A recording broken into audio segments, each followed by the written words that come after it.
Boa noite. A notícia entrevista hoje Romário, um dos maiores craques do futebol brasileiro, campeão do mundo em 1994 e atualmente deputado federal pelo PSB do Rio de Janeiro. Deputado Romário, obrigado por ter aceito o convite para essa entrevista. Boa noite para o senhor. Boa noite. Dizer que é um prazer e é a primeira vez que eu tenho a oportunidade hoje como parlamentar, né, de participar de um programa como esse. É uma honra. A honra é toda nossa e estamos muito felizes que o senhor está aqui hoje. O senhor está com 45 anos, deputado. O senhor nasceu no dia 29 de janeiro de 1966, na gloriosa cidade do Rio de Janeiro. Como é que foi a sua infância? Em que cidade, em que parte do Rio o senhor morou? Como era a sua família? Quantos irmãos o senhor tem? Olha, eu tenho um irmão, chama Ronaldo, 41 anos, 44 anos, e tenho uma irmã, que se chama Zoraide, 26, 27 anos que ela deve ter. Eu nasci, até então se chamava favela, né? Nos últimos anos mudou o nome para comunidade, chamando Jacarezinho, uma das maiores que tem no Rio de Janeiro. Vivi ali meus primeiros 5, 6 anos, depois a gente foi morar até os 22 anos, no caso eu, num bairro chamado Vila da Penha. A minha infância foi uma infância muito difícil, nós, né, eu, meu pai e meu irmão, passamos por algumas dificuldades, graças a Deus não chegamos a passar fome, mas vida dura, dura. Meu pai teve que trabalhar muito, minha mãe também, e quando a gente começou a treinar, no caso do Olaria, que era um clube que eu comecei junto com meu irmão, só podia ir um de cada vez, e na maioria das vezes ia sempre eu, como eu era melhor. Meu pai falou, deixa aqui, vamos investir. Vamos investir nesse aqui. Mas que foi uma... Que tinha, desculpa, quando o senhor começou a jogar bola assim, com o objetivo de um dia ser profissional? Olha, segundo a minha mãe, desde o segundo dia que ela sentiu que ela estava grávida, eu já estava chutando dentro da barriga, né? Mas eu comecei a jogar bola num clube que foi formado pelo meu pai, chamado Estrelinha, um clube muito famoso na época na Vila da Penha. Mas a nível de clube eu comecei com 14, 15 anos no Olaria, fiquei um ano e meio, depois fui logo transferido para o Vasco, e foi praticamente o Vasco que eu joguei as categorias de base e alguns anos como profissional. E começou no centroavante mesmo? Sempre ali pela frente ali. Naquela época jogava um pouco pelo lado direito, logo um pouco pelo lado esquerdo, e chegou um determinado momento que eu entendi que o mais próximo do gol era ali no meio, e eu comecei a me adaptar por ali. Virou o rei ali da pequena área, né? Fazia o que podia, né? Deputado, em 1994 o senhor foi o principal nome daquela conquista. Um dos principais, mas muita gente acha que o senhor quase ganhou aquela Copa sozinho, praticamente sozinho. Eu acho um pouco isso, mas eu não sou um especialista em futebol, é mais uma opinião de torcedor e até de fã e admirador do futebol do senhor. Depois a gente viu na Copa de 2010 que o Brasil tinha um clima de união muito forte. O Dunga, que foi seu companheiro em 94 de conquista, companheiro de quarto, capitão da seleção, fracassou com um time muito unido, né? E hoje a gente está vendo o Mano Menezes tentando uma renovação da seleção. Que diferenças que o senhor vê da seleção de 94 para de 2010 para que a gente tem hoje, deputado? Primeiramente, assim, o futebol é um esporte 100% coletivo e que é normal que sempre um ou dois se destaquem. Você vê que a história das Copas que foram vencidas pelo Brasil, cada Copa tem o seu nome, né? Garrincha ganhou a Copa de 62, Pelé de 70, o Romário de 94, o Ronaldo de 2002, Maradona da Argentina e tal. Mas, na verdade, não é bem assim. Só se ganha uma Copa onde você,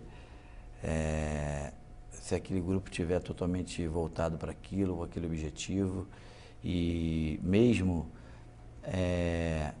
um ou dois jogadores se superando um pouco mais do que os outros, se não for aquele grupo fechado com aquela determinação, hoje em dia não se ganha nem pelada, imagina uma Copa. Em relação a última Copa onde o Dunga foi o treinador, na minha concepção, ele convocou aqueles jogadores que ele acreditava que eram jogadores que poderiam dar o título ao Brasil.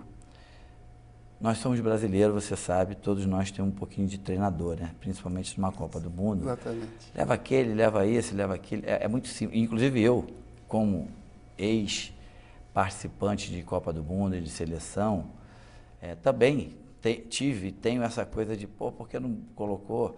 Por que não levou o Neymar e o Na minha opinião, eu até próprio Dunga, uma oportunidade que tive, falei para ele, dá uma oportunidade ao Ganso, que pelo Kaká não está 100%.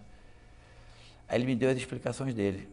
E eu guardei isso comigo. O tempo foi passando, hoje você vê que, por mais que as pessoas não possam aceitar, eu tenho que tirar o chapéu e dizer que o Dunga realmente tinha razão. Porque, na minha opinião, o Ganso e o Neymar são hoje os dois grandes jogadores de futebol brasileiro. Tem o Lucas de São Paulo também que está aparecendo aí. Mas, por exemplo, a gente teve agora recentemente uma Copa América e esses jogadores não foram bem e o Brasil acabou sendo eliminado. Não colocando a culpa neles, mas aí vem o que eu estou te falando em relação ao Dunga. O Dunga não convocou esses jogadores porque entendia, e hoje tem que dar razão a ele, que esses jogadores ainda ano passado, né, 2010, não estavam 100% preparado para vestir a camisa da seleção brasileira numa Copa do Mundo. Isso aconteceu esse ano numa Copa América. Mas acredito que esses 3 jogadores, se continuarem nessa crescente, são jogadores que com certeza vão ajudar o Brasil a conquistar mais um título em 2014, que na minha concepção e na minha visão é uma obrigação do Brasil. Independente do Brasil formar um grande time, independente do Brasil ser realmente a Copa do Mundo, na Copa do Mundo o melhor, mas tudo favorece o Brasil. A gente já teve a oportunidade de jogar uma e perdeu, que foi em 1950, né? Então, o Brasil tem tudo para fazer uma grande seleção. O Mano Menezes realmente tem feito um bom trabalho. E eu, como torcedor, só posso dizer que espero que realmente o Brasil possa, em 2014, fazer uma grande exibição e dar o título para a gente. Nós vamos falar de futebol um pouco mais à frente, vamos ter um bloco para falar disso. Eu queria entrar um pouco agora na política, porque, enfim, o senhor é um deputado, às vezes o senhor também pode ficar um pouco impaciente de falar tanto de futebol. Eu sei que o senhor gosta muito de falar, mas é importante a gente falar da política. Por que o senhor decidiu ser deputado federal? O que o moveu a entrar na política, deputado Romário? Olha, eu tenho um instituto que se chama Romário de Souza Faria, onde desse instituto tem um projeto Romarinho. E esse projeto ele foi aberto em 97, 98. Dentro desse projeto, a gente, junto com a parceria do Ministério do Esporte, na época, que era o Rafael Greca, o ministro. E depois, logo em seguida, quando acabou o período da parceria, a gente fez uma parceria com a Vale do Rio Doce. E nesse projeto passaram mais ou menos 2, 3 mil crianças. O projeto tinha o objetivo de cidadania. Tinha o futebol, mas as crianças que não estavam no campo naquele momento tinham várias outras coisas, tinham palestra, tinham informática, enfim, aprendiam outras coisas. E depois disso, por motivo político, depois de ter terminado essa parceria com a Vale, eu estive em Brasília aqui várias vezes, muitas vezes, e não consegui sucesso em relação a uma parceria com o governo, nem municipal, estadual, nem federal. E nos últimos 6 anos da minha vida, eu passei a conviver com uma criança mais que especial, né? A minha filha, Ive, que tem síndrome de Down. E conversando com algumas pessoas que vivem na política, comecei a entender, por parte dessas pessoas, que na política, você tem a oportunidade de fazer muito mais coisas que só um ídolo faria. Então, para muitos eu ainda continuo ídolo, e hoje o ídolo, junto com a política, ou seja, deputado federal, as portas se abrem. Vou dizer que eu tenho menos dificuldade de abrir uma porta que eu tinha antes. Então, o meu trabalho está totalmente voltado e direcionado para pessoas com deficiência, por causa da minha filha, porque eu vivo isso nos últimos 6 anos. Sei o que é importante para uma qualidade de vida melhor de uma pessoa com deficiência, principalmente uma criança com síndrome de Down. Sei da dificuldade de muitas famílias, 90% das famílias do nosso Brasil, em poder dar aos seus filhos um tratamento digno para que os seus filhos possam ter, no mínimo, a oportunidade de participar da nossa sociedade. E como nasci num Jacarezinho, infelizmente perdi muitos amigos para o tráfico, perdi muitos amigos para as drogas. Eu entendi que tudo aquilo que eu ganhei no futebol, eu tinha que retribuir. E na política eu ia ter essa oportunidade. E é isso que eu estou lutando para fazer, e graças a Deus eu estou bastante feliz com esse meu primeiro semestre na política, que eu estou realmente, até bem antes de que eu pensava, realizando coisas que eu me propus a fazer e me comprometi com quase 150 mil pessoas, eleitores cariocas, que faria. Então, eu estou feliz, e esses eleitores, a gente se comunica muito através da minha rede social. No caso, nessa última quarta-feira eu abri meu site, está lá um site bastante democrático, quem quiser entrar. Qual que é o endereço? www.romario.org, e aquele que tiver alguma ideia, opiniões, críticas, tanto positivas como construtivas, podem colocar ali. Enfim, a política me fez ver algumas coisas diferentes que eu não conseguiria ver antes da política. O senhor tem sofrido algum preconceito no Congresso Nacional por ser um novato? O Ciro Gomes, que político experiente, por exemplo, se desiludiu muito com o mandato de deputado federal. Acha que as discussões na Câmara são intermináveis, que você tem pouca efetividade na ação no Legislativo do que no Executivo, né? O que o senhor está achando? Na verdade, assim, eu carrego uma frase comigo que ela é bem clara. A gente só pode sentir falta daquilo que a gente teve. Então, como eu nunca fui político, em nenhum sentido, partidariamente falando, então, para mim, essa é a minha primeira experiência como político. Então, essa experiência que o Ciro Gomes passou, ele mais do que ninguém, né, um dos grandes políticos que nós temos no nosso país, uma história aí maravilhosa, com certeza deve ter sentido essa diferença, porque eu ouço de outros que estão lá, que já foram do Executivo, que realmente é uma coisa 100% diferente.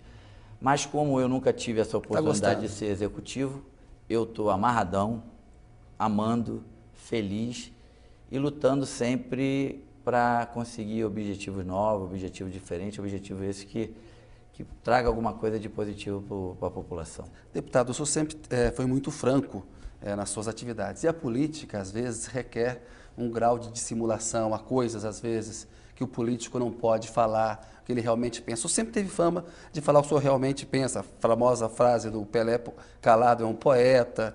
O senhor diz coisas importantes em relação ao Ricardo Teixeira. Agora, a política mudou um pouco esse temperamento franco do Romário. O Romário político, ele começa a pensar um pouco antes de falar alguma coisa dura, com franqueza, por causa das consequências políticas, deputado? Não, a política não vai mudar o Romário, a política não mudou e nem vai mudar. É claro que, como hoje eu sou um político, um deputado federal, eu tenho imunidade da palavra, eu tenho que estar mais atento, prestar mais atenção, e as minhas colocações têm que ser colocações dentro daquilo que eu entendo que são verdades. Mas mais refletidas? Menos de... Não. Talvez a gente vai ficando... A idade vai chegando, a gente vai ficando mais velho, vai deixando de reagir tão impulsivamente, né? De achar que uma coisa, aquilo que era importante ano passado já não é tão como esse ano. Eu posso talvez falar algumas coisas diferentes do que o Romário falava antes como jogador, mas falar eu vou sempre falar. E, infelizmente, exatamente como você falou, o político, já vem o nome político, né?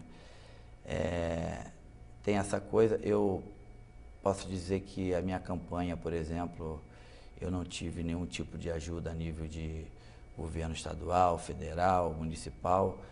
Eu faço parte do PSB, quero que o partido cresça nacionalmente em todo sentido. Hoje o partido já tem 6 governadores dos estados que nós temos e cresceu a bancada tanto federal como estadual na maioria dos estados.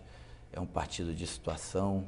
Vejo no governo Lula, do governo Dilma hoje, um governo que tem tido alguns tipos de problemas com alguns ministérios, e aproveito a oportunidade de parabenizar a Dilma pelas atitudes que ela tem tido, de que aquilo que não é certo não pode continuar. Então, eu vejo tudo isso, entendo tudo isso, votei em algumas MP que apareceram na Câmara nesses últimos meses. As medidas provisórias. Como salário mínimo, trem-bala, Código Florestal e muitos outros. Votei a favor da posição do governo, da posição do governo, porque, na minha opinião, todas essas medidas provisórias que passaram tinham 60% a 70% mais de positivo do que negativo, e já passei para a minha própria líder que, a partir do momento que tiver uma medida provisória que eu entender que existe mais coisa negativa para o povo do que positivo, eu não vou votar. Então, assim, as pessoas me conhecem, o meu partido me conhece, quem me levou para o meu partido foi o deputado federal eleito pela terceiro mandato do Alexandre Cardoso, que é o deputado presidente do partido do Rio. A gente conversou, a gente combinou, e eu estou bastante à vontade, assim, me sinto em casa. A liderança do PSB me recebeu de braços abertos. Fiz já em 6 meses praticamente quase todos da liderança, já posso dizer que fazem parte hoje do meu ciclo de amizade, e agradeço muito ao PSB, às pessoas da liderança do PSB, ao meu gabinete, por estarem me dando essa ajuda, e essas ajudas que eu tenho recebido têm sido muito importantes para as coisas que eu tenho feito aí e fiz nesses primeiros semestres. Deputado, vou pedir licença do senhor um minutinho. É notícia, volta daqui a pouco com o deputado Romário.